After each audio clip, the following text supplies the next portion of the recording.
சும்மா தான் எல்லா வேலையும் முடிஞ்சிச்சு. சும்மா இருக்கீங்க.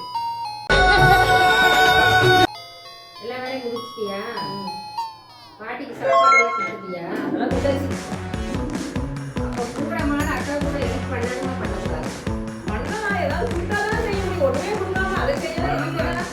நீ கொடுத்தா ஒழுக்கமா செய்யற மாதிரி செய்யறது இதுதான் பாருக்கா. நான் செய்ய மாட்டேன். இப்போ எத்தனை ஜாக்கெட் வெட்டி கொடுக்குறீங்க? தைக்கிறேன் எனக்கு. ஆமா ஆமா நல்லா தான் தைக்கிறேன்.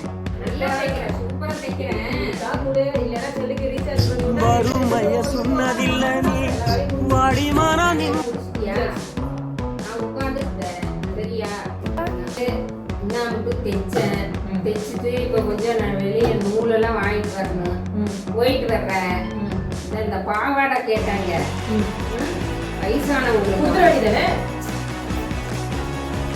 எப்படி இப்படியே கொடுக்க முடியுமா? வெட்டி தைச்சு தானே கொடுக்கணும். வெட்டிதான் தைக்கிறேன். முடியாதான் பண்ண நானே. சரி வெட்டி வை சரியா? நைட் உட்காந்து வந்து அடிச்சு தந்துடலாம். Okay bye by. நான் கரெக்டாக வெட்டி வைக்க வெளியில போய் போவோம். போக போ. ஆமா அந்த ஜாக்கெட் வெட்டணும்ல. பாவடைய வெட்ட சொன்னாங்க, ஜாக்கெட் வெட்ட சொன்னாங்க.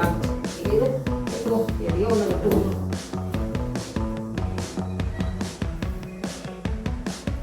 பாவடைய வெட்டுறதா ஜாக்கெட்டை வெட்டுறதா? இடியாப்பம். இடியாப்பம் வேற வாங்கணும். இடியாப்பம். பாவடைக்கு ஆகுது எப்படி வெட்டுறது? அப்படியா? சரி கதை, இது வேணாம். இது அப்ப வெட்டிக்கலாம். இதை வெட்டுவோம்.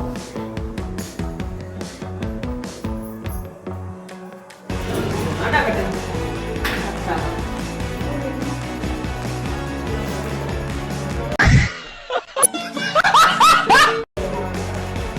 வெட்டி நல்ல போய் வாங்குவோம். ஜாக்கெட் தைக்கிறோம்.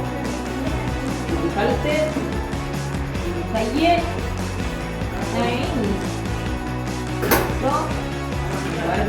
அதுக்குள்ள இடியாப்பம் வாங்கிட்டு போவோம்.